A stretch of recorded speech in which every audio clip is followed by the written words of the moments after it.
Are you struggling to close deals? Cold outreach is wasting the time of both the buyer and seller at every stage, especially when sellers are using shallow and outdated data. Your organization can overcome these challenges with technology that translates comprehensive, high-quality buyer data into real-time insights. These deeper insights empower sales reps and teams to adopt the habits of top performers, which leads to better outcomes, like more pipeline, higher win rates, and larger deals. We call this deep sales. And we've built the first deep sales platform with the next generation of LinkedIn Sales Navigator. Right now, you can try LinkedIn Sales Navigator and get a 60-day free trial at linkedin.com/trial. That's linkedin.com/trial for a 60-day free trial. Let LinkedIn Sales Navigator help you sell like a superstar today. Just go to linkedin.com/trial and get started.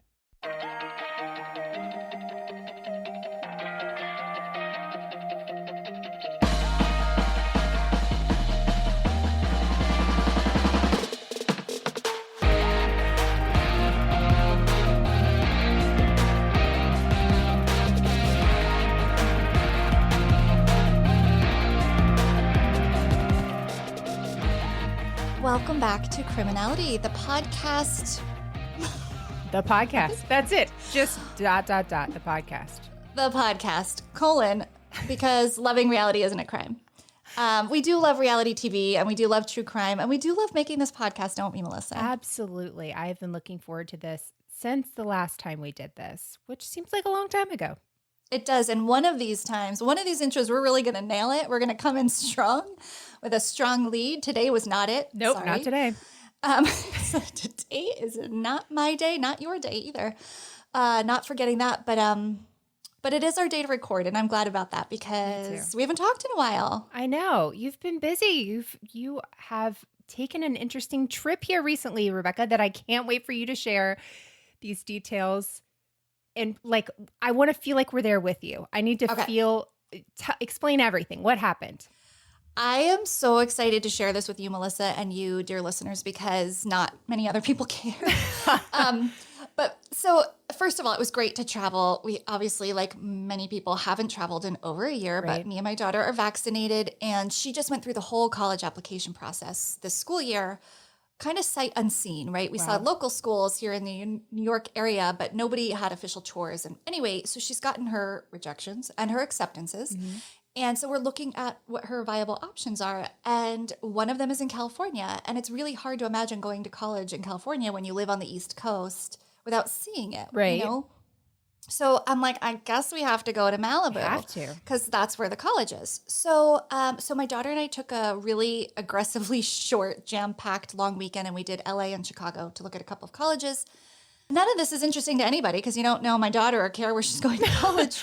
We care, Rebekah. We care for you, so we care for this. Thank you. I guess I'll have that decision in a few weeks where she actually ends up. We land in LAX, and it's the same as going to New York. You're always keeping your eyes peeled, right? You could see somebody anywhere. And by somebody, I mean a celebrity, preferably a Bravo celebrity. So it took us forever to get our rental car, and we landed really early. We left New York at 4 a.m. We landed LA time like 10:30 a.m. So we're exhausted, get our rental car, and we have to drive all the way out to Malibu from the airport, which is like an hour. And so it's a long drive, and we're so hungry.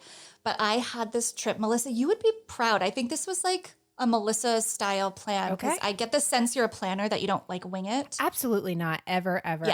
I don't even like to eat wings because that's just... Even eating wings makes me uncomfortable. There you go. I like it. Well, I knew that this trip would depend on accuracy and efficiency. In my normal life, I can be a little more flexible. But with travel and with like a 18-year-old daughter that I really want to like get along with for the weekend, Sure. I thought, let me just have a plan. So I had planned for us to eat at Malibu Table, which is on the end of the Malibu Pier. And it's this unassuming white beach shack. So adorable, but not fancy. Right. It's off the Pacific Coast Highway. It's just the most beautiful setting. And it's this casual, but very like super healthy, but expensive cafe. And you eat outside, casual. So we go, we get our food, and we get fresh juice. They had every kind of fruit you could imagine in the freshest juice form. So I got a fresh watermelon juice. And we sat down to eat, and I'm just taking it all in. Right. And I see a young girl, a young woman, probably my daughter's age, maybe a little bit, like give or take my daughter's age. I don't know how old she is. And she looks familiar. And I'm feeling like I know her and I'm feeling like she's someone. Right. And so I start doing what I do, which is not look like I'm paying attention, but acutely listen to every word Absolutely. that she's saying. And I do not bring my daughter into my inner dialogue because I don't want her to shoot this down and I don't want her to make us leave, right? Yeah. So I'm trying to engage her, but fortunately she's pretty tired, so she's not talking to me. So I'm just listening to this girl that I feel like I know talk to the girl at her table. And then I'm like, this is a housewife's daughter. This is absolutely a housewife's daughter. gosh. But, you know, it was so out of context. I was so off my game. I was so jet lagged. I'm like, who? And I couldn't stare at her and I couldn't Google, you know. Couldn't ask her. I mean, you could have asked her, but that could have asked her, got you but kicked out. No, that would get me, my daughter would be emancipated. Like, forget getting kicked out. Absolutely. She would disown me. So then I'm like, it's a Hadid. But I'm like, it's not a Hadid. And I knew it was because it's not Gigi or Bella Hadid because they're like major supermodel celebrities. But I'm like, I'm getting closer. and then the waiter says to her, he like drops off food and he's like, did you go to, and I didn't catch what he said, but it sounded like a high school or a place. And she said, yeah, I'm Lola. Did you know? And then they mentioned Lola, somebody of else. course. And I said, Lola. And then it all clicked. It's Denise Richards' daughter. Oh, At my least gosh. I'm 99.9% sure it is.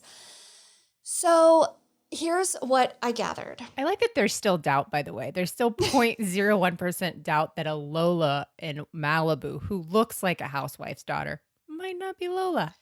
I Well, believe look, you. I'm teachable. And that's a great segue for the episode I'm about to share, the story I'm about to share. If I get some things wrong, I would love to hear about it in a loving and kind way. I'm also sensitive, but I'm teachable. So yeah, I could be wrong. There could be another beautiful blonde Lola at the same age as Denise Richards' daughter in Malibu. It's possible. But would another Lola say this?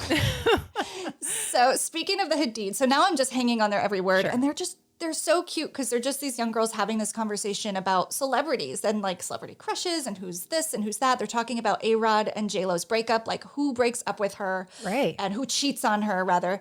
I'm like, yeah, exactly. And that, you know, I can't catch every single word, but I hear Lola say, you know, and we know that Gigi Hadid is the nicest human on the planet, and anybody who knows her would say the same. I mean, I've said so that like, at least 3 times to you. Like, and right, and you do know her. Of course. So I was like, wow, I felt like that was the confirmation I needed, that like she's running in that circle.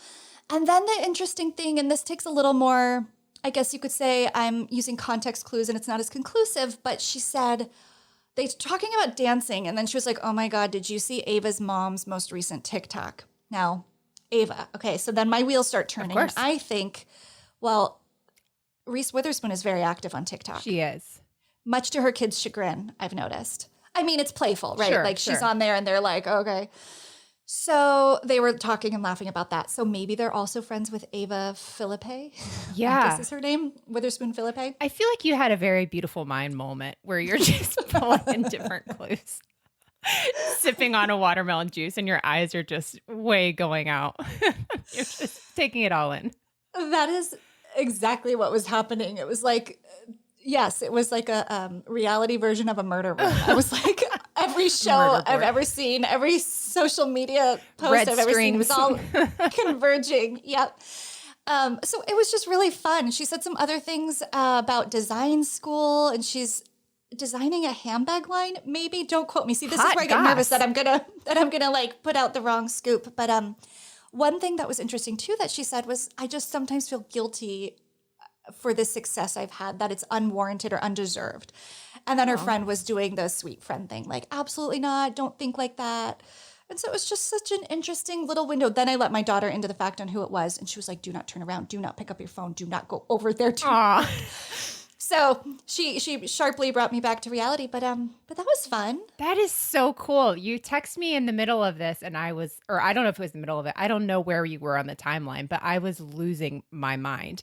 I couldn't wait to text you. Yeah, whenever I start hearing, I wouldn't have even put the Ava thing together. So then that was blowing my mind. I mean, there could be another Ava with a mom on TikTok. Let's be real. True, but how many moms are, I mean, I'm actually not on TikTok. I see TikTok videos on Twitter when people repost them. That's my connection to TikTok. I'm technically on TikTok. Like I have a profile there and you can check out my one true crime parody on there. It's pretty cute. But that's all I've ever done. Right. It's just like one thing and then I'm like, I'm out. It's just like, it's too much for me. I can't keep up. But yeah, so that was so cool. I love it. Yeah, that was our fun criminality moment well, there's no crime, just reality. And yeah, I was excited to share it with you. Thank you for sharing it. I'm still buzzing over it. So that's better than a Hadid. You got a Sheen. We did. We got a Sheen. And when I told the story to my husband, I was saying it was Denise Richards' daughter. And he was kind of looked at me blank. I'm like, actually, it's Charlie Sheen's daughter. And he's like, oh, okay. Like that like meant something. It was funny. I guess we can't talk about that for the whole time. I mean, I was here for it, but sure. Let's move on, I guess. Well, before I go into today's story, do you have any things you want to share with me? Yeah. No pressure. No, my story. I mean, I can tell you a funny story. Do you want to just hear a funny story? Absolutely. Okay. Always. We can maybe edit this if this is all too long, but this was just funny. My son, he says everything, just anything that comes to his mind, he says. So he's just unfiltered. It's great. Never embarrassing. So he was, this was just a very simple one, but it's made me laugh all week. And he said, he was asking me for juice. He goes, Mom, juice. And I was like, how do you ask? He goes, Mom, may I have some juice? And I said, how do you ask? You know, what else you say? It starts with a P. And he said, Mom, may I have juice penis?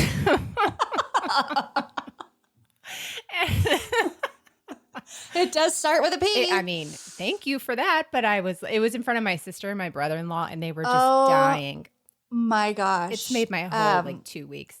But that's like always with him. It's always just, I could never be a Hadid or a Sheen. It would just be constantly in the news for Star's child screams penis for no reason over and over again, every week, every day. No, that sounds like prime material for a reality show, if you ask me. That's really cute, actually. Yeah. Story. But like dead serious. He's like, penis. Yeah, right. All right. Yeah. That's the first one that came to my mind. So I don't know what you're asking for. I know. That juice was not on the menu at Malibu table. No. No penis juice. Pineapple, watermelon. Yeah. Well, that's a good one. Yeah, it is. It is. I think we should get Let's into do today's that. episode before we completely derail ourselves. You brought it up and I brought it down. Yes. Okay, well, I guess buckle up. And you referenced wings earlier, and that's going to come in handy. The show or the food? No, neither. Metaphorically speaking. Or not even metaphorically speaking, just in another way that wings can be, we can cut this. No, I like this. In October of 2018, Lion Air Flight 610 crashed into the Java Sea over Indonesia. I don't know if you remember this. The plane was a new Boeing 737 MAX series aircraft. This is where the wings come in. Tragically, though, all 189 passengers on board died in this crash. And it happened in the first 13 minutes. It's so sad if you read the articles about it because all the audio of the crew that they get afterwards when they do the investigation was they knew something was wrong just immediately upon taking off. And all the directions they got from the ground were wrong. And it was just a series of missteps that tragically ended in this horrible plane crash where everybody died. Wow. But a powerful attorney from Los Angeles who had decades of experience winning lawsuits for clients stepped up to help these families and loved ones of the flight's victims. Included in this group of people were widows and many children who were now orphaned because both parents perished in this accident. And thank goodness these victims had a benevolent, morally centered, law-abiding lawyer named Tom Girardi. That's right. Oh my gosh. Tom Girardi was handling their settlement from Boeing, so we can be confident that they were paid in full and in a timely fashion. Sorry, spoiler alert, that is not what happened. I was like, really, wait. really wish it were. No, it's terribly tragic, the next tragedy that happens to these people. Because when it comes to Tom Girardi and Ms. Erika Jayne, there is another airplane that they seem more concerned about. Two, actually. The couple is notorious for their lavish lifestyle, which includes not one, Melissa, but two PJs. Who is it that says PJ all the time? Oh, Lala. Yep, there you go. Yeah, I know. I should have said private jet. No, it didn't no, feel no. right, but I loved it. You know, I followed. I'm going with Yeah. it. So it's on season 6, episode 8 of Real Housewives of Beverly Hills that we even hear Erika say, having a private plane is not just a luxury, it's a great responsibility. I don't even have a response to that, honestly.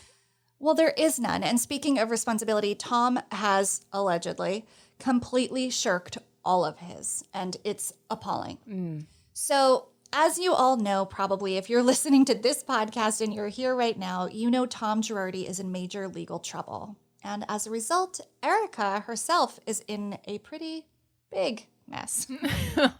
Very good. That was good. That was good. Okay, because it's going to get Way to worse. bring an Instagram handle into it. Good job. I try. So Tom was slapped with several lawsuits in December of 2020, but I'm going to focus on one because I will lose my mind if I focused on all of them, and I would lose everybody else too. And even with this one, it's hard to stay with, and I would like to just put this out there now that I did my best with this research. This is an open and active civil case, Right. Changing all the time, new information all the time. I did my very best and used the best sources I could. So I hope I'm getting all this information right, but I am not a lawyer, just a podcaster. Hashtag not a lawyer. Yes, exactly. Put that on a t-shirt. Maybe he should. He will. So the lawsuit we're going to focus on is the one that was filed by a law firm called Edelson. So Edelson came alongside Tom Girardi's law firm, which is called Girardi Keese.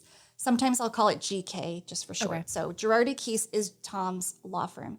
Edelson was co-counsel in the case against Boeing. So after this plane crash, Tom ended up being the lawyer to represent all of the victims, their families, their surviving family members, to make a settlement or to win at trial with Boeing. Boeing lost the trial and had to disperse a lot of money to the victims, an undisclosed amount, but said to be very substantial. So Edelson is suing Tom and several other co-defendants because Edelson themselves never received their fees for helping in the case, but more importantly, they learned that the victims have not been paid out despite Boeing wiring the settlement in early 2020.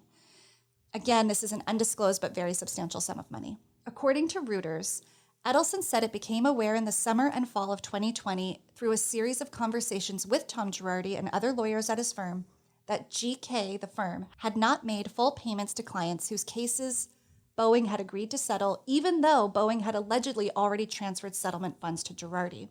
Now, there are other lawsuits against Tom, and they are from banks, lenders, clients, vendors, former partners, and various individuals.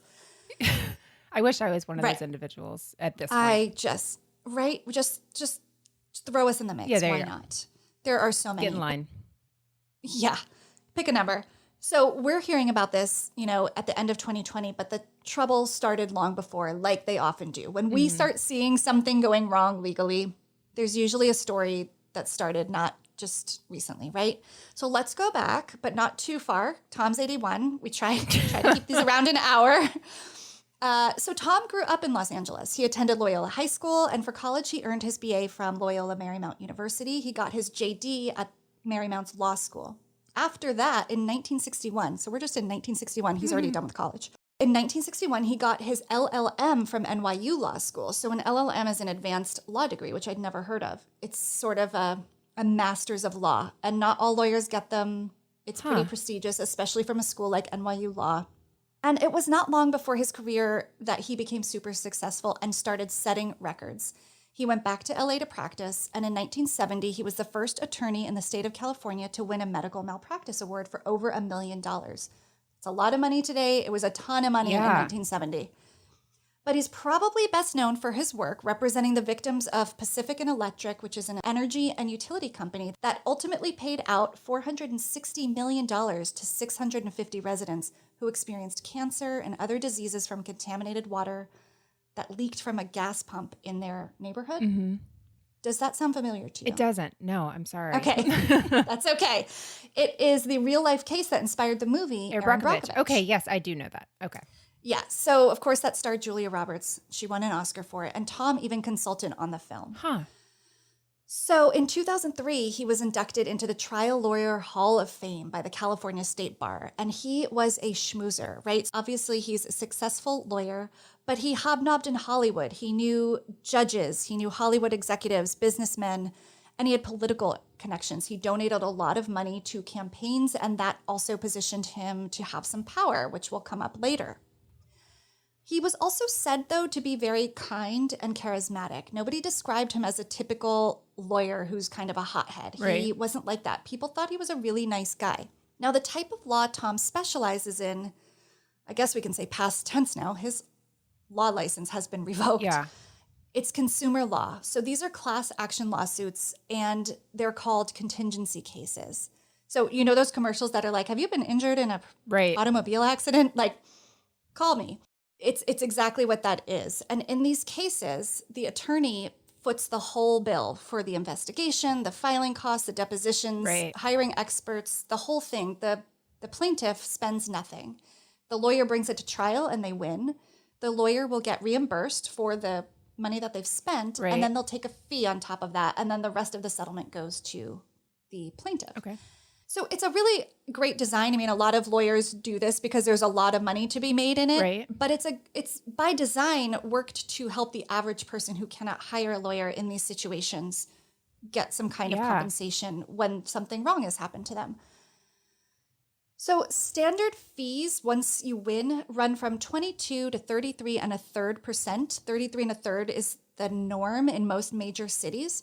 Tom Girardi's fee was 40%. Whoa. Very much on the high end, and it was pretty unique from what I read. Now, this is a high risk type of law to practice. It requires confidence. It is not for everybody. Yeah. Right? You have to have a good sense of what's going to actually win. Right. And most lawyers want to bill hourly because then they know they're getting paid for their Sure. work. So that's just not how this kind of law is practiced. And it really suited Tom. He was good at it, and he had many more wins than he did losses. Right. So while Tom was working his way into becoming one of California's most prominent class action attorneys, Erika was working her way up too. Erika Jayne or Erika Girardi, depending on who she is at the moment that you were watching her, Right. talking to her, was born in 1971 in Atlanta, Georgia. Her given name is Erika Chahoy. I like Chahoy. I did too. Ships Chahoy. Yeah. She has a memoir that would have given me a lot more insight as to her background, but I chose not to read it. I did like this quote from Les, the host of the podcast, The Reality Reading Rainbow. He said, "It is a book about nothing." But from what I gather, it is about her upbringing, which was apparently hard. Single mom, no father in the picture, not a lot of money. But Erika always wanted to be a performer. That was her dream from Yeah. the time she was a little girl.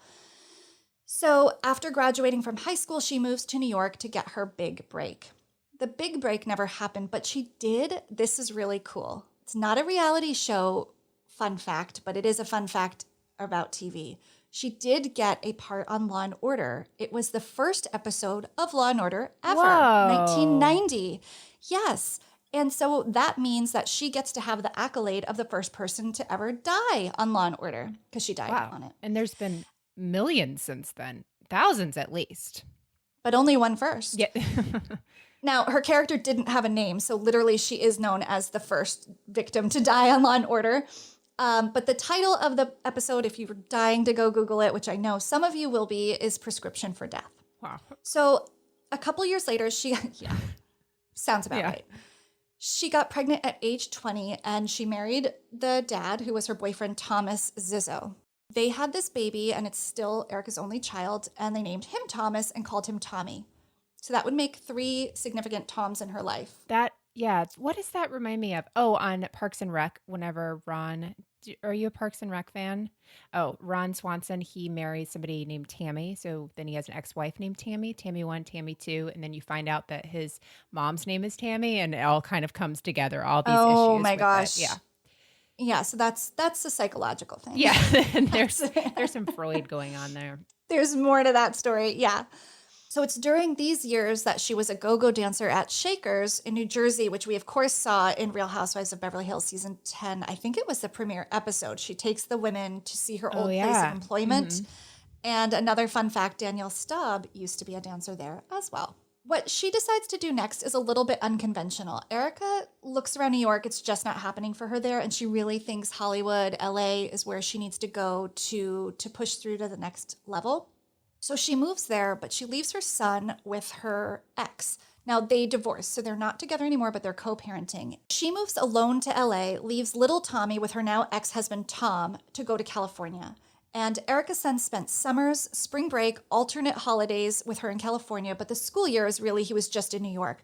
But Erika is quoted, and I believe this came out of her book, and she never missed the important moments. She would fly back to New York every 7 to 10 days. Oh, wow. And even though his school is back east, she was at every teacher conference, school play, graduation, and any other significant event. So I think it was just this family decision, and everybody supported it and was on board. So she's in LA, and she gets a job as a cocktail waitress. And this is a bit of a step up from the go-go dancing. It's at an established, legendary restaurant called Chasen's. That was one of my clues. Yes. And you know what? I did not get the clue until you posted on social media. What was it? It was Chicago, Chasen's. And what was the third clue? Airplanes. Oh, there you go. Yeah. Whenever you said, look at the Chicago picture, and I realized she was in Chicago. Great clues. Those were awesome. I did not get it. I had to go a little like next level because Sure. if I'd said, lawsuits, Beverly Hills, lawyer, you might have gotten it. Possibly. Or a lot of other people come to mind too. Yeah. Oh, and it's no bad on you that you didn't know Chasen's because it is closed. It's defunct. But it was a big deal, kind of like one of those hot spots back in the day. The ivy of its day. The ivy of its day, exactly. And guess who was part owner of the establishment? Charlie Sheen. That would have been full circle. Little Lola. Yeah, that would have been amazing. But no, it was Tom Girardi. Oh. So the two, Should have guessed that. That would have made the most sense for the first guess. I'm not the world's best logical guesser.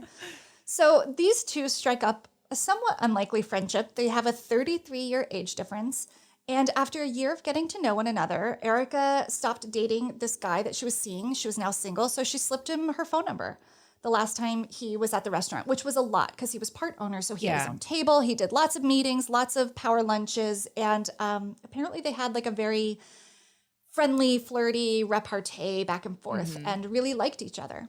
The very next day, Tom's secretary calls Erika to ask her out on Tom's behalf, and Erika is like, you can have Mr. Girardi call me when he's ready to ask me out on a date, which I really respect. Right. And he did. And so they went on a date, and not long after they were married. And they actually got married in a very quiet, casual, small ceremony at Chasen's. Huh. So that's kind of cute. Yeah. It was in January of 1999. So Erika has never shied away from their age difference, right? I mean, she comes on the show and she just puts it out there because it's not like you can hide it. I mean, he looks his age. It's not like he's a young 71. He's no Harry Hamlin. He is no Harry Hamlin. And it's so funny that they both use the last names of their husbands, right? Like Harry is Harry Hamlin he's Mr. Girardi. Yeah. So she comes on and puts that out there in her story, but talks about their real connection, their genuine affection for one another. But there are two interesting, kind of surprising things about their marriage. No prenup.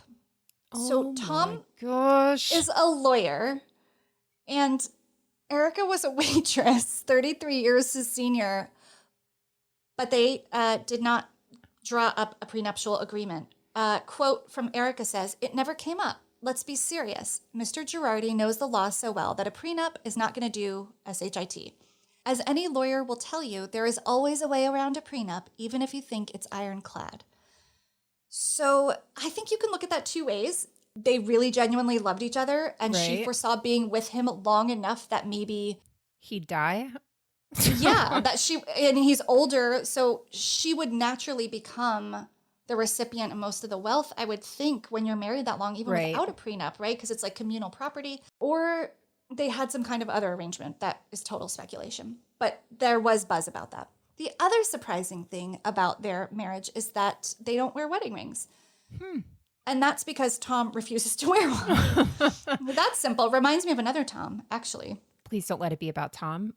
Yeah. Yeah. He was like, couldn't get used to it. Remember, he like kept commenting around. He was like so very uncomfortable with it. Yeah, right. Really weighing me down.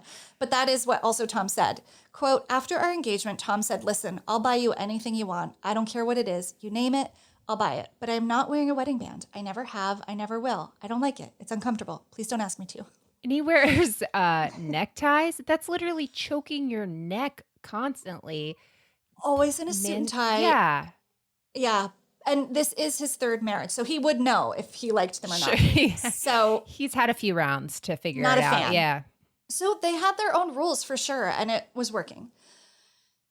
After they got married, Erika really put aside her own pursuits. She put performing aside, and she created this home with Tom, and she really leaned into the role of Mrs. Girardi, the lawyer's wife. She went to the business dinners and the lunches and the events. But then something happened. What do you think would happen after years of doing that? You would get bored. You wouldn't like it. That's exactly what happened. She got bored. She missed performing. And it was different now because she didn't need to go hustle. She didn't have to go get a gig that paid money to pay her rent. She had all the money at her disposal. And so she thought this could be the time she really breaks out as a star. Tom fully supported the endeavor. And to show just how much he supported her, he incorporated Erika's music career as an LLC. And trust me, that will be important. The name of her LLC is EJ Global. EJ Global. That took me a second. I was like, E stands for and the J. Okay, Erika Jayne. Got it. Erika Jayne Global. I mean, pretty generic, but most LLC names are, right? They're not like public-facing names. They're just entities. You and I know we're successful podcasters. We have LLCs. Yes, LLC. And spoiler alert, EJ Global will come to be one of the several co-defendants on this lawsuit. So fun to know that that is actually Erika. I don't think Erika knew just how expensive it was going to get for her to be. Thank you. But Erika actually achieved some success. She had several hit songs on the dance charts, including the debut single Roller Coaster, which released on January 1st, 2007. Her first album, Pretty Mess, was, years ago. Yeah, like I was thinking. way before Wow. Housewives. Her first full album, Pretty Mess, was released in the United States on August 11th, 2009. According to allmusic.com, the review says, its title is about correct as it could be. Jayne's looks are rather pretty, judging by the cover art and publicity photos, and the music is a messy mix of tepid house, faux scandalous come-ons, and alternately overly produced or demo quality vocal tracks. Somebody got a word a day calendar. Yeah, someone had a lot of fun writing that. Someone was proud of themselves. But then Erika kind of hit a wall. She felt like she took her music career as far as it could go, and she started seeking the advice of music executives and agents about what to do next. And most people told her it was time to pivot. Yeah. You're not getting any younger. She was around 35 at this time. Okay. Actually, okay. We're both past that point. This is hard to hear. 35 is for me, the rearview mirror. But one afternoon, she was hanging out with her husband, Tom, and their friends, David Foster and Yolanda Hadid. She was sharing some of this, what I just told you, with them. And Yolanda, I thought maybe David Foster stepped in and was like, I've got an idea for your music brand. No, he would not touch. I don't think he, just speculating, but I don't think that's his brand. No. But Yolanda's wheels started turning, and she suggested considering becoming a housewife. And Erika was interested. Yolanda makes a call, and 2 days later, Erika was cast on Real Housewives of Beverly Hills. Stop. So Yolanda's got like some weight. She's got a lot of lemons in the air, I think. Yes, absolutely. And that all makes sense because we meet Erika and she does come on and she's introduced as knowing Yolanda. And then that first season, it was when Yolanda had Lyme's disease. Right. And everybody was being so awful about Terrible. that to her.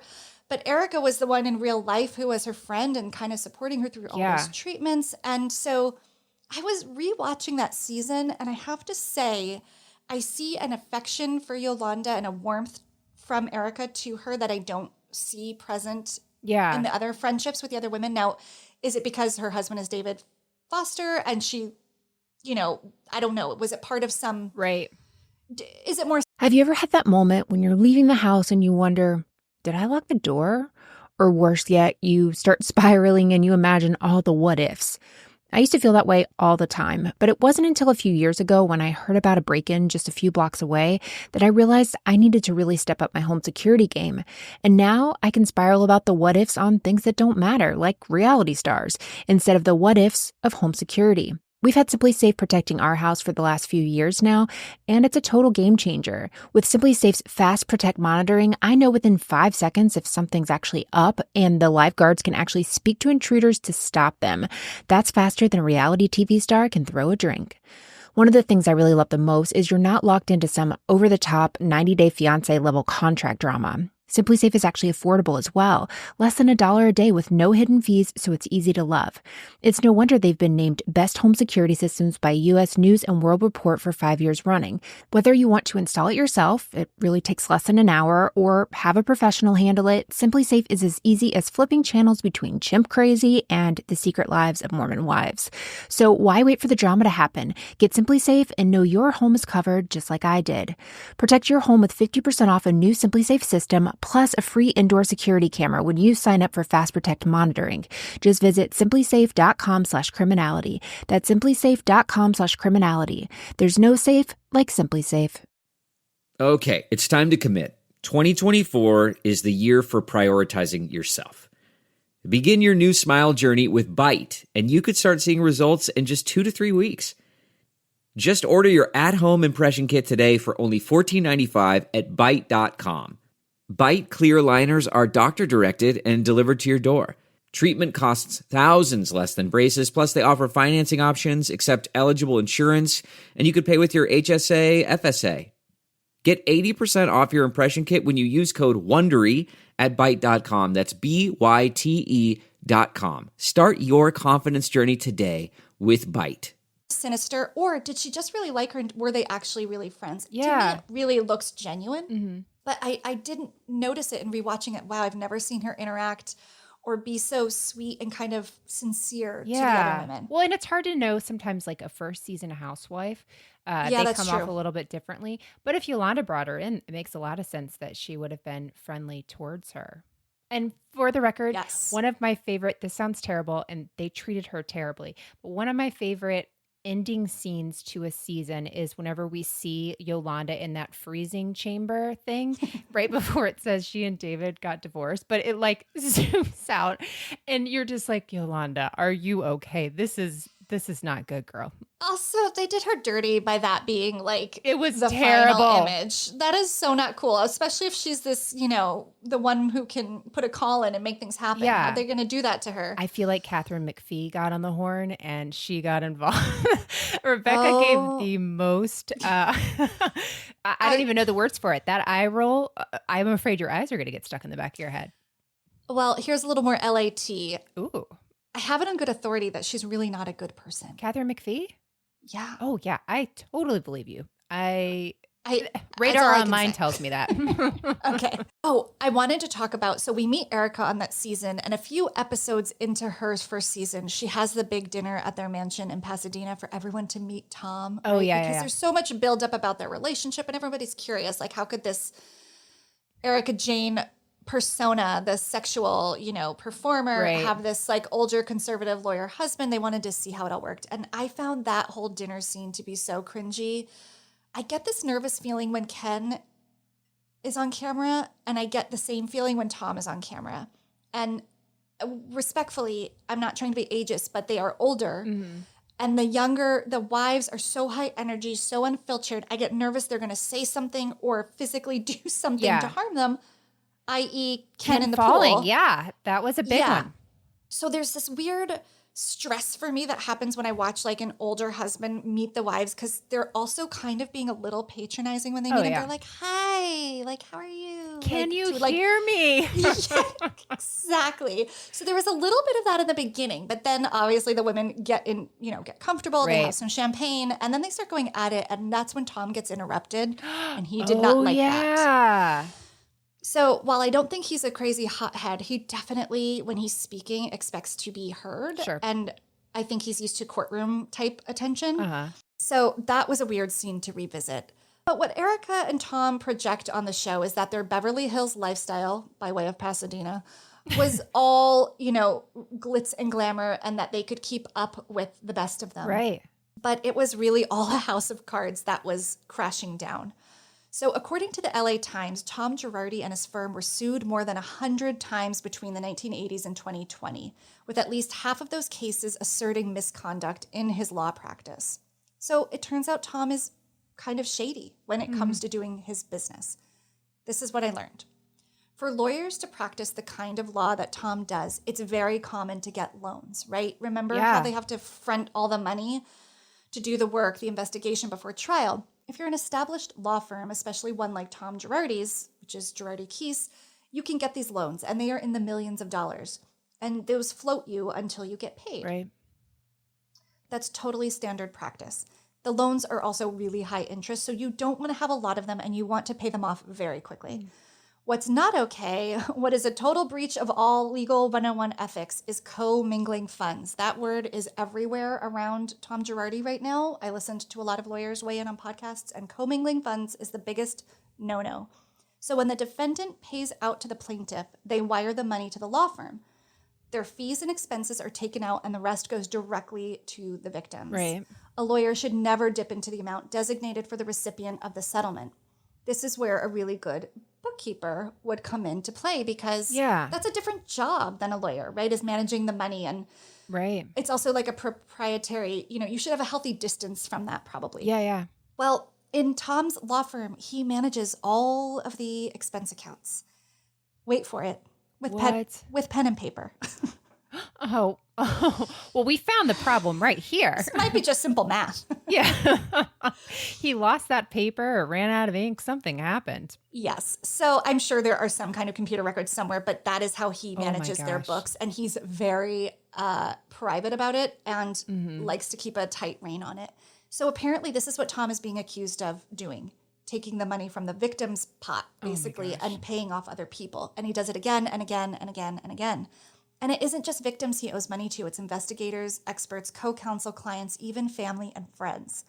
Essentially, Tom was just taking clients' money to handle his own debts, and he figured it would sort itself out once the next money from a settlement came in. Right. And this is why in the lawsuit it's being called a Ponzi scheme, which always bottoms out, right? Right. So I'm going to read a couple paragraphs from the lawsuit because I can't think of another way to convey this without getting it wrong or just plagiarizing it anyway. So this is straight from the Edelson lawsuit. But what's fun is this is not boring legalese. Edelson has a flair for the drama or a copywriter or something. Love it. Check out this lawsuit. This is a Madoff-inspired attempt to protect his own wealth and appease his aggressive and well-heeled lenders. On information and belief, Girardi has in fact used client settlement funds, including money owed to the families of victims of Lion Air Flight 610, to pay down his loans, leaving the clients with little, if anything.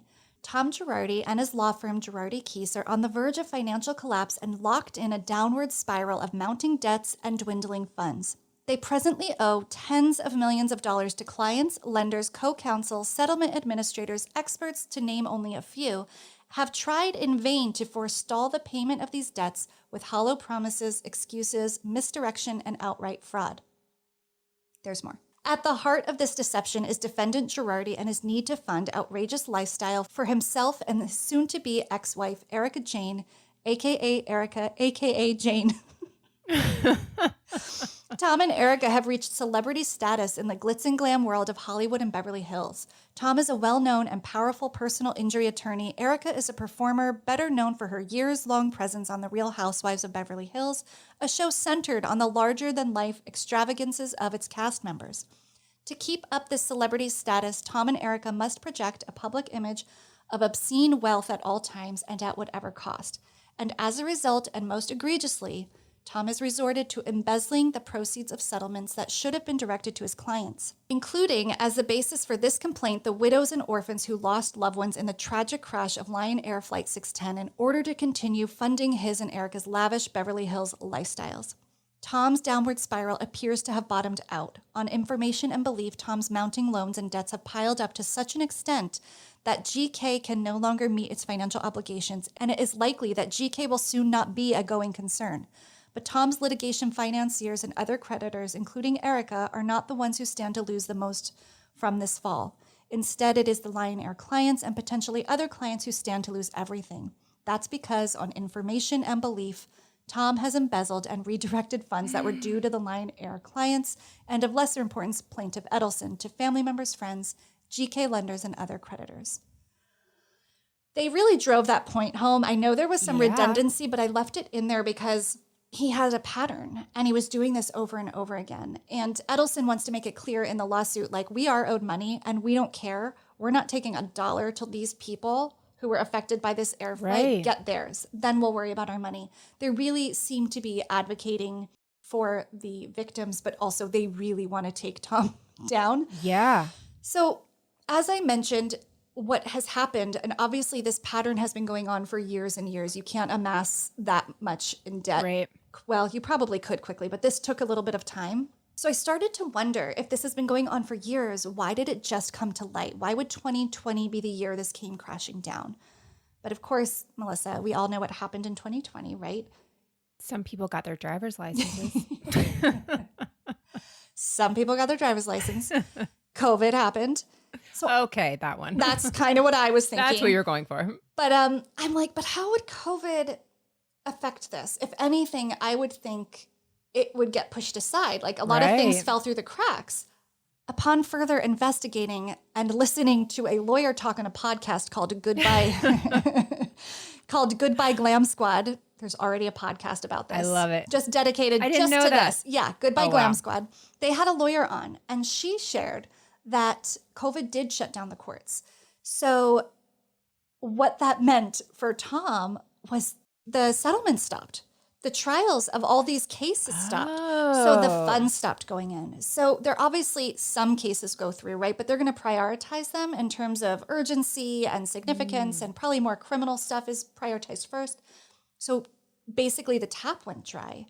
And so suddenly Tom just couldn't stop the gap and there was no money coming in. So I found that really, really interesting, and that COVID exposed his scam, basically. I bet not just his. You know, there's got to be more people who are doing the same thing. Well, look, I mean, Jen Shah's allegations happened very recently. I wonder if it's similar. I think I think we're going to just hear more and more stories about how COVID exposed certain things, right? Yeah. So there's another theory as to why it could have gone on this long. And one of those theories is Tom's friendship with people in power on the California Bar Association. He was very friendly with them. He donated a lot of money. And like I said, he was politically connected, and a lot of judge positions and mayoral, right? Those are all elected officials. So he gets in there so that he can kind of know who's in power, and he talks to them. According to the LA Times, he forged a particularly tight relationship with a bar investigator named, by bar, it's the state bar. Got it. not Chasen's or Shakers. Named Tom Layton. Over the decade and a half Layton worked at the bar, Girardi routinely treated him to pricey meals at the Jonathan Club, Morton's, and the Palm. According to Layton's sworn testimony, the investigator rode on Girardi's private jet. 2 of his children got jobs at Tom's law firm. And when this guy Tom and his wife were sued by a contractor while building their dream house, Girardi gave them years of free legal work. And that's all recorded. So there was open talk at the agency about whether this legal giant, Tom's connections helped protect him from discipline. There were lots of opportunities the bar could have looked at this and did examine it and pushed it aside. And that's according to interviews with more than 15 current and former bar officials, says the LA Times. So what has happened since the lawsuit was filed, and what about Erika?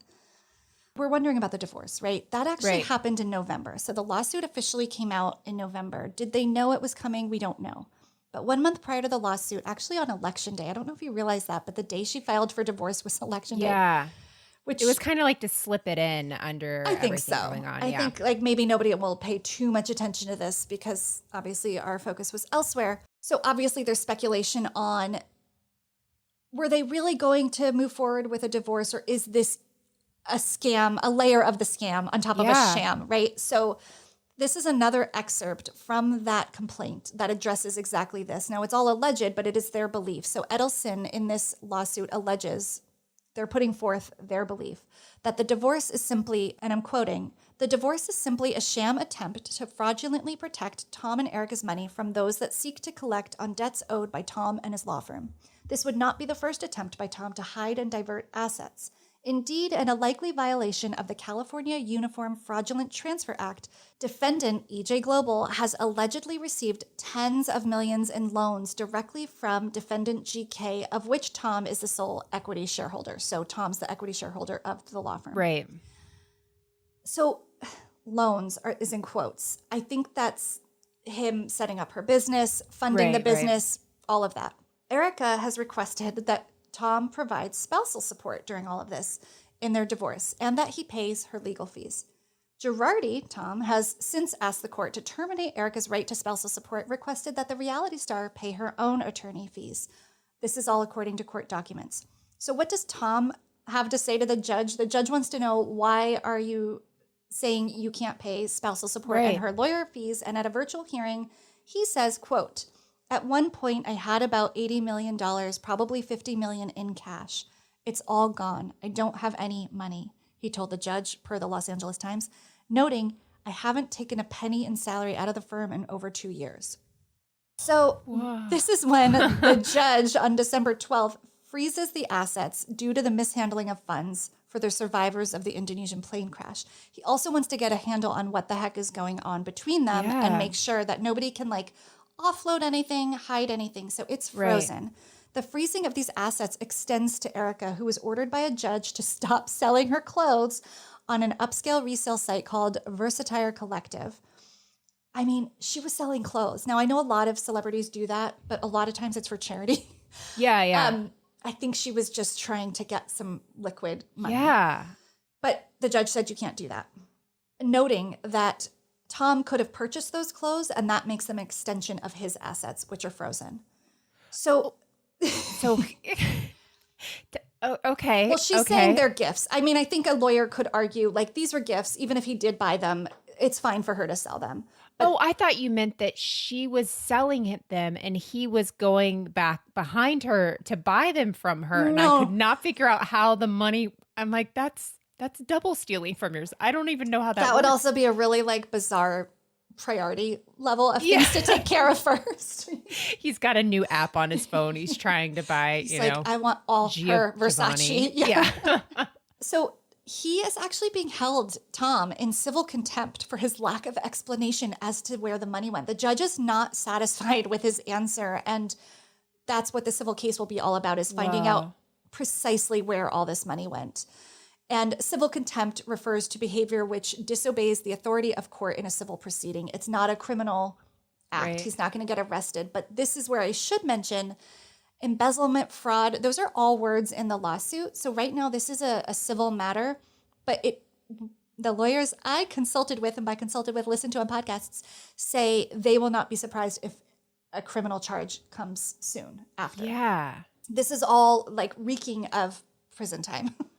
Oh my gosh, yeah. So they're almost lucky to be working it out civilly. And if they can and quickly, maybe that will mitigate future, their vulnerability to criminal charges. If people get their money, the people who deserve it, I don't know. But I don't think anybody will be surprised if they don't make him pay for the crimes. How long ago did he have $50 million? Was that? He didn't say, but I mean, the reference of time in that quote is 2 years ago. I haven't taken money in 2 years. So could it be a couple of years, or is it more like a decade? I don't know. That is a lot of money to burn through. But if you think about it, all these settlements are in the multi-millions. Right. I think there was a lot of shuffling around of big 7-figure numbers. So it's possible. Yeah. But I don't know. Oh my gosh. Yeah. So since the filing of this lawsuit, he has been subjected to an involuntary bankruptcy. Want to know what that is? I do. I mean, excited. You can intuit what it is. Listen, we've already established that I'm not a great guesser. Well, it's an involuntary bankruptcy, but who enforces it is the creditors. The people that you owe money to can actually, if there's more than 12 of them, get together and say, you're going to have to file Chapter 7 bankruptcy. Whoa. And that is what's happening. So Erika has moved out of the Pasadena mansion. That is going to hit the market soon. And I don't think they're going to see any money of it, because if you're bankrupt, you don't get to make the money off the sale of your home. And I think it's going to be listed for around $16 million. She moved into a modest 3-bedroom rental in Hancock Park, which is a beautiful neighborhood. And it's It is modest. It's only 3 bedrooms. It has a pool and a hot tub. It rents for $9,500 a month. So I wouldn't say she's slumming it. But much more humbly, Tom, during this time, is not faring so well. He is not even in their Pasadena home anymore. He has been put into a conservatorship. He is now under the care of his brother, Robert. What? I did not expect this Britney Spears angle. I know. Do you not love that we all know the word conservatorship as of like 6 months ago because of Britney? Absolutely. That's the only reason it's. I know I don't even have to. That's another one I couldn't guess. Right. I don't even have to define it because everyone's like, oh, yeah, man. Free Britney.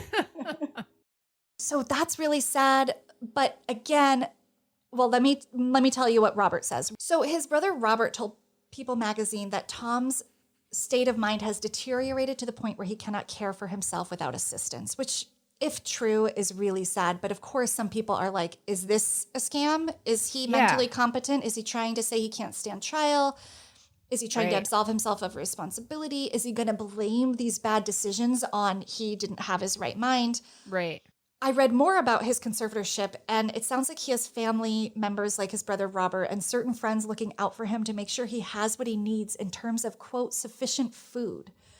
But that left to his own devices, it's highly doubtful Tom could manage most of the activities of daily living without significant assistance. He also let his housekeeper go. She was with him for 25 years because he cannot pay her. So what he told the judge additionally is that there's maybe a couple $1,000s in his bank, and in his law firm's bank, $15,000. Also, everybody's jumped ship. There's practically nobody left. And that includes son-in-laws. I mean, he had family members working for him, and they have all left. Isn't it worrisome if this is all true? How long was he practicing when he really should not have been practicing at all? Absolutely. And also, which is worse, right? If he was fine and he's lying about that mental state retroactively, or that he was practicing when he shouldn't have been. I mean, that is a really... Oh, I think the lying is the worst. Yeah, no, you're right. It reminds me of, yeah. I'm going to agree with you on that. I'm glad I worked that out. So a lot remains to be seen, and it's hard to get an accurate number of what exactly is owed to whom. And like you said, how many millions did he spend over what period of time? Right. I think it will come out in more clear terms. But right now there's so many moving parts, so many people owed money. It's hard to say. I did find a good summary.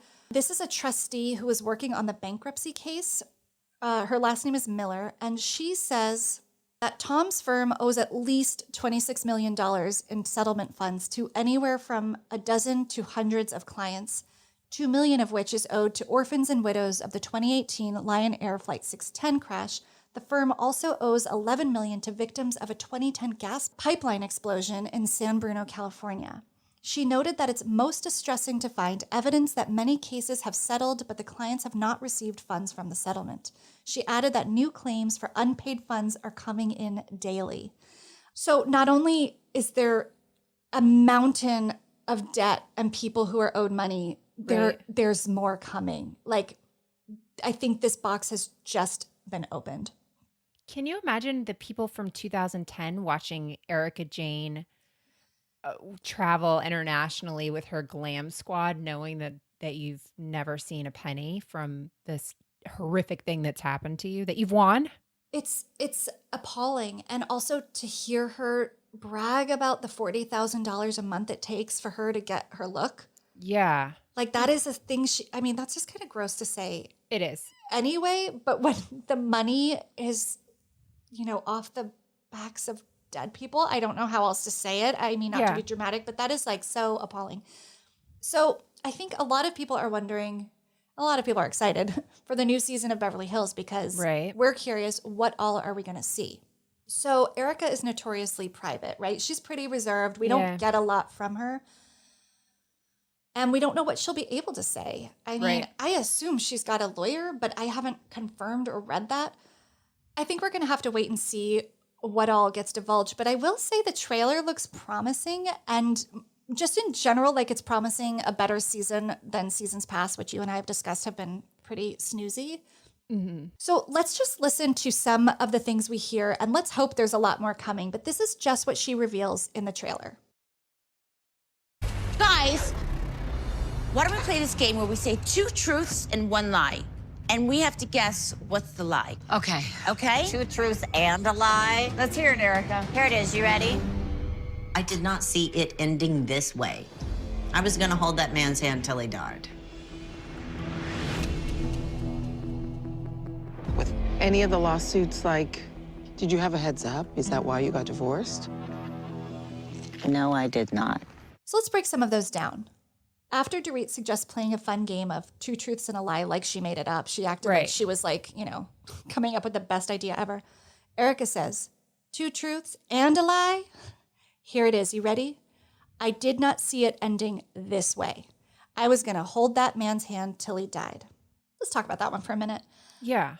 I interviewed on Dialogue a guy named Mark McClish, who is a statement analysis expert. So he reads written statements and he also examines oral statements, so like testimony that people say to cops on trial, etc.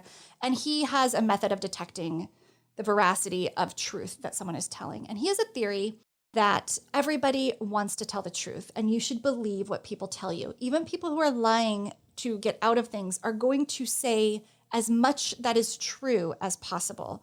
Okay. It's almost subconscious, right? You want to put in information that you actually know and you reveal more than you even realize you are. It's kind of hard to explain, but if you want to listen to that interview, he's fascinating. I do. So when I look at this and I read, I did not see it ending this way. I was going to hold that man's hand till he died. I see a couple things and I go, yeah, she's telling the truth. She did not see it ending this way. No. But it's not really answering the question probably of what was directly asked to her. Right.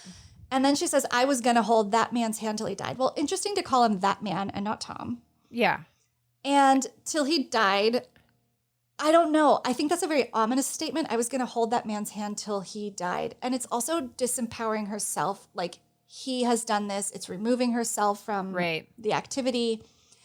And then when someone asks her if she had any heads up on the lawsuit, we heard her say, no, I did not. But she also shakes her head yes. Did you notice that? Yes. That you cannot make that up. So that would be more of a body, what's the word? Language, body language. Like a body cue, a body language cue. So she shakes her head yes and says, no, I did not. And that's actually really hard to do. If you are talking naturally and honestly and unfiltered, you would actually nod your head yes and agree, or you would say absolutely not and you would shake your head no. That's kind of telling to me. And then Kyle says at the end, did you know any of this? And she says, no one knows the answer but him. That is not really answering the question at all. And again, she doesn't name Tom. And I'm just wondering, is she like not allowed to say his name? Like, I'm just really intrigued. Yeah. Everyone she knows is named Tom and she can't say the name. This is going to get really hard for her. So I am like on the edge of my seat to watch this play out. Yes. And, I don't wish ill on anyone, but I do think they really need to pay for what they've done, literally, like the actual dollars. And to me, jail time would be reasonable. Oh, yeah. I think to go into that kind of law and then to do this is just, it's really, it just shows terrible character. And if it turns out that Erika knew about it, which I don't think she's a dummy, I really don't. Yeah. And then you just wonder, like, was this all, about the money, and was that the whole draw for their relationship? And as soon as maybe there was a hint that this was going to go down, she removed herself. Who knows what really happens in business and in a marriage, right? Yeah, there you go. But that is the story as best as I could get my head around it. And again, moving parts and changing every day. So there will probably be updates, but that's the status as I see it. Oh, wow. That's fascinating, Rebekah. I knew little tiny bits and pieces of that, but definitely not to that extent. And I don't know. I didn't realize the whole COVID of it all, or the driver's license of it all, is what really, did this, or what was the catalyst. So that's the story of, as we know it right now, Tom Girardi and EJ Global. Welcome to EJ Global. Sounds like an airline itself. But I'm curious what we're going to hear next from you, Melissa. Can we hear some clues? Yes. I'm actually excited about these clues because if anyone gets this, it means they've hacked into my computer and are tracking me, because there's no way, I don't believe anyone can get this. Oh, I like a good challenge. Yeah, okay. This is a challenge. Ready? France, Mm-hmm. twin, Twin? rapper. Whoa. Whoa, 2 out of 3, and it could have been the Kim Kardashian jewelry heist. Could have gone either way. And I would got be you. like, Melissa, I did that. Why are you doing that? Wow. Yeah. And when you hear my reasoning behind the clues, I think you'll mostly roll your eyes. I'll get another Rebekah like hardcore eye roll. But yeah. The audible France, eye roll. Yes. France, twin, and rapper. Well, we're intrigued for sure. I have no idea. I can't wait. And the clues are fun, and they should be a little obscure. We don't want to make it too easy. Yeah, but even I might forget what it is. Been there. Glad we have this audio podcast to be able to go back to and pull these clues. On the record. Oh, I like it. Okay, good. Well, I can't wait for our next conversation. In the meantime, any TV watching going on over there? Yeah, that's about all I'm doing. Okay, so Rebekah, I'm watching something, and here are my clues for it. Emoji, Netflix, nonsense. Oh my gosh. I feel like I should know this. Shapes. Oh, The Circle. The Circle, yes. Yes. It's one of the worst shows I've ever watched, but it's there, and so I'm going to watch it. And they do the weekly shows. I'm just waiting around until, what was the obviously Nick Lachey show? Love is Blind. Oh, God, I loved that show. So terrible. I loved it. But they So came out around terrible. the same time last time, so I'm kind of hoping that's coming back, and this will hold me over. Me too. And I remember hearing about The Circle because I would bring up Love is Blind and people would go, oh, you should watch The Circle. And I'm like, just because I'm watching Love is Blind doesn't mean I need to watch The Circle. No. If you can get out of not watching The Circle, you're doing pretty good. Melissa, there's always a way out.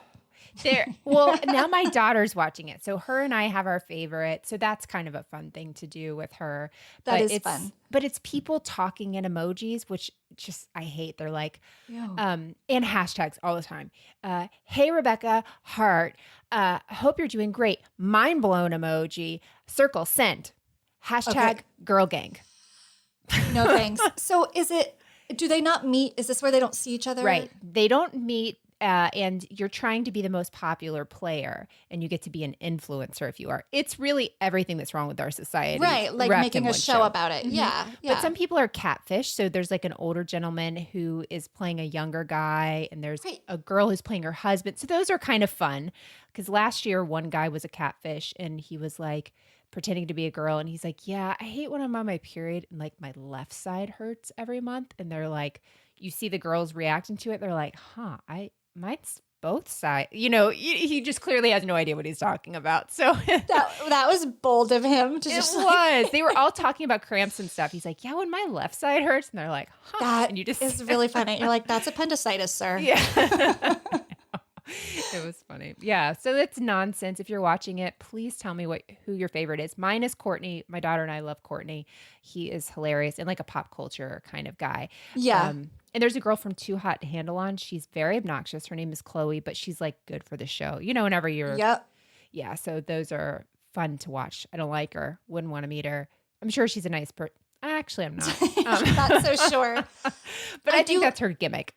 Yeah, that's her shtick. I do like a show that I can get into with one of my kids. My daughter and I actually loved Love is Blind. That was like, we enjoyed that together. Yeah. Okay, well, I'll think about it. Okay. No, I'm not. Please don't put this on your list. I have actual things for your list. This is not one of them. That's not one of them. Okay. Then I'll probably skip it. Okay. Okay, not reality, not a clue, but just letting you know. Ireland, murder, marriage.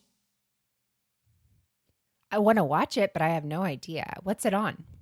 You should want to watch it. It's on Acorn TV because I did the Acorn thing. So those are all I have UK. Acorn. Okay, good. So yeah, from Britain and beyond. Yeah. Okay. Yeah. It's from there. And it's called The Secret. And it stars one of, I think he's like a big actor over in Ireland and England. His name's James Nesbitt. He's been on other shows. Okay.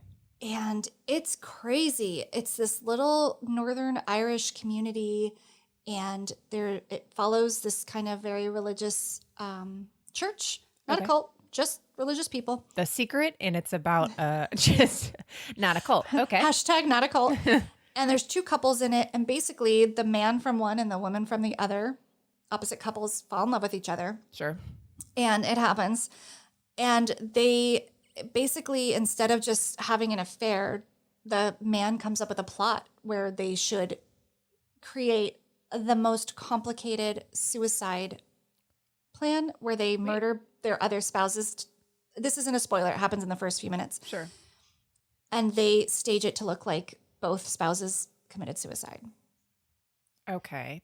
Dramatic. And it sounds far-fetched. It's incredibly dramatic. It is like some of the most high-tension, like, I didn't know if I could keep watching kind of suspense. It was like my stomach was hurting, but it was amazing. I think it's only 4 or 5 episodes. My husband and I watched it. It was very, very good. Dark, sad, and it spans a long time. So it starts when this happened, which was like in the 90s, and then it ends present, like in the last few years. And it's based on a true story. Forgot the best part. Yeah. Oh, okay. Yeah, no, I have to watch that. Yeah, that's the kicker, because it's not like a bad Lifetime movie with some like melodrama. This actually is a real case. Yeah, sometimes things are too ridiculous. So whenever it gets to Lifetime, you're like, I can't do this. But if this happened. Exactly. And truth is always stranger than fiction. I mean, that's why we watch reality TV, because some of these plot lines sound unbelievable. And yet here we are. Oh, okay. Yeah, I'm going to check that out for sure. That's like on really my real list, not my I'll watch it list. Yeah. Yeah, no, not add your, it. the circle list. Yeah, sorry. No, it's all right. It's okay. I saw you nodding yes, and you were saying, I mean, you were nodding no, and you were saying yes. Yeah, that's what Did I pull an Erika Jayne? Let's not say that. That'll get you right to court. Totally watch it, Melissa. Yeah, there you go. Perfect. Well, before we go, we are going to be playing a promo from our friends with Criminal Conduct Podcast. They are starting their 2nd season. They just started it last week, and it's about a constable in Kentucky. So constables are crazy, by the way. Did not know they were a thing. Are you surprised to hear that? I didn't even know they existed until a few weeks ago. Well, I didn't know until I interviewed Javier and John on my podcast. Oh, okay. And so I have the little leg up, but whoa, I can't wait for their next season. Yeah, it's the first episode is great. I'm very excited to hear more. And the case is going on, so there's going to be court stuff involved in it. Love it. It's like headline news in a podcast with friends of ours. So it's even more fun, right? The best. Yeah, so hang out and check out the promo from that show. Oh, yeah, that's definitely on the listen list. Melissa, as always, this was super fun. I'm so excited, and I can't wait for the next one. I am up to my eyeballs in research, by which I mean I've found my sources, and now I've got to put it all together. This is the best part of the podcast, when I'm done and then it's your turn. And I know you know that feeling. Oh, I have just been riding high all day waiting to do this. It's the best part of it. Yeah, I love it. Yeah. Well, can't wait, and can't wait to talk to everybody soon. Yeah. Have a great 2 weeks. See you in 2 weeks. Bye. Criminal Conduct is back with a brand new season. John, what is a constable? Like a police officer, they can carry a gun, a badge, and drive around town with blue lights. But a constable is much more powerful than a regular police officer. In Kentucky, a constable has all the powers of a sheriff. He answers to no one but the voters on Election Day. And there's one constable in Kentucky that got our attention. Mike Wallace, the constable, was a walking civil rights violation. He's got a gun and a badge and is able to intimidate a lot of people. He'll pull people over. Hey, what's that in your car? So you have this rogue law enforcement officer with unchecked power making all these arrests. I mean, I get calls from people that are physically scared. If he got behind me and turned his blue lights on, I ain't stopping. We found out that basically Constable Wallace is just listening in on the right bandwidth and showing up to these calls before the police can. First guy there gets the first whack at making the arrest and making any money off of things.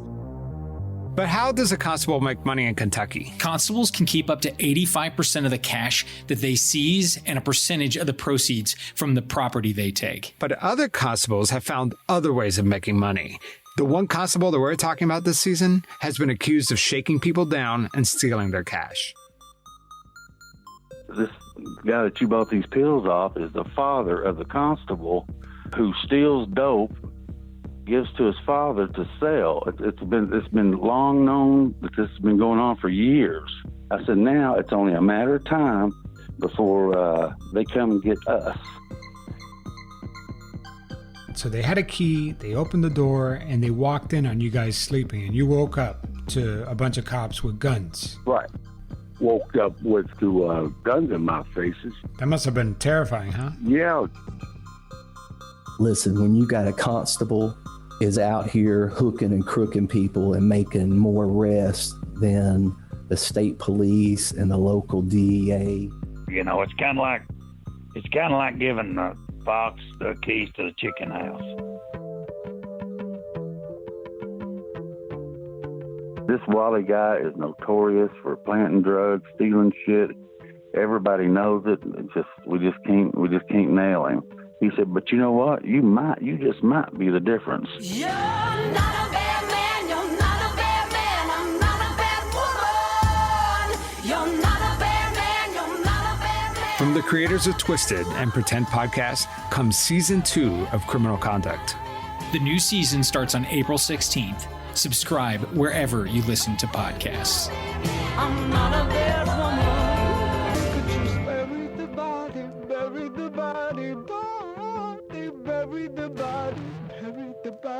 Bury the body for me. Thank you for listening to Criminality. If you're enjoying the show, please head over to Apple Podcast or wherever you listen and give the show a rating and review. The reality is it would be a crime to keep your thoughts to yourself.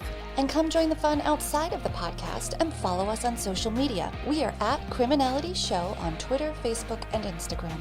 Memes are welcome. We'll see you in 2 weeks with a new episode. Until then, you can catch my co-host Melissa on her weekly show, Moms and Murder. And Rebekah Sebastian on her podcast, Dialogue, a true crime conversation. Don't forget, loving reality isn't a crime.